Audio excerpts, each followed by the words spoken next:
Boche gold and diamonds. Buy now pay later. Supplyco സംഭരിച്ച നെല്ലിന്റെ താങ്ങുവില ഓണത്തിന് മുൻപ് തന്നെ വിതരണം ചെയ്തില്ലെങ്കിൽ കർഷകരെ അണിനിരത്തി സമരമെന്ന് BJP വെസ്റ്റ് ജില്ലാ കമ്മിറ്റി. പണം വിതരണം ചെയ്തില്ലെങ്കിൽ താലൂക്ക് ഓഫീസുകൾക്കും കൃഷിഭവനുകൾക്കും മുന്നിൽ വ്യത്യസ്തമായ സമരമുറകളുമായി മുന്നോട്ടു പോകുമെന്ന് ജില്ലാ പ്രസിഡന്റ് P. വേണുഗോപാലൻ ഒറ്റപ്പാലത്ത് വാർത്താ സമ്മേളനത്തിൽ പ്രഖ്യാപിച്ചു. നെല്ലിന്റെ വില നൽകാത്തതിന്റെ പരാതി ആരോട് പറയണമെന്നറിയാത്ത അവസ്ഥയിലാണ് കർഷകരെന്ന് ജില്ലാ പ്രസിഡന്റ് ആരോപിച്ചു. കേന്ദ്രം നൽകുന്ന തുക പോലും വിതരണം ചെയ്യുന്നില്ല. താങ്ങുവിലയിൽ കേന്ദ്ര സർക്കാർ വിഹിതം വർദ്ധിപ്പിക്കുമ്പോൾ സംസ്ഥാന സർക്കാർ കുറയ്ക്കുകയാണ്.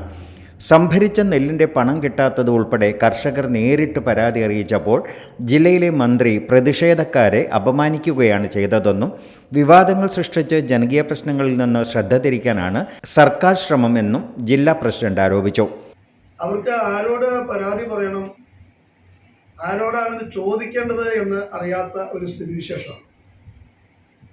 കാർഷിക മേഖലയെ സംരക്ഷിക്കേണ്ട സംസ്ഥാന ഗവൺമെന്റ് ഇതിന് തീരെ പ്രാധാന്യം കൊടുക്കാതെ കർഷകന്മാരെ നിത്യ ദുരിതത്തിലേക്ക് തള്ളിവിടുകയാണ് ചെയ്തത്. കേന്ദ്രം കർഷകന്മാർക്ക് നൽകുന്ന തുക പോലും യഥാസമയം കൊടുക്കുന്നില്ല.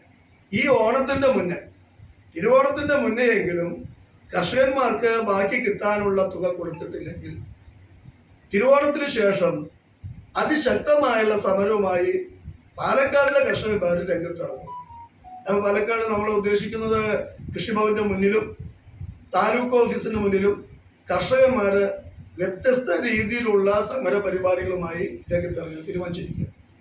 ജില്ലാ ജനറൽ സെക്രട്ടറി B. മനോജും കർഷക മോർച്ച ജില്ലാ പ്രസിഡന്റ് K. സദാനന്ദനും വാർത്താ സമ്മേളനത്തിൽ പങ്കെടുത്തു. Time kids pre school, Mannannur road, Vaniyamkulam. .view news. കാഴ്ചകളാണ് ലോകം, കണ്ടു തുടങ്ങുക.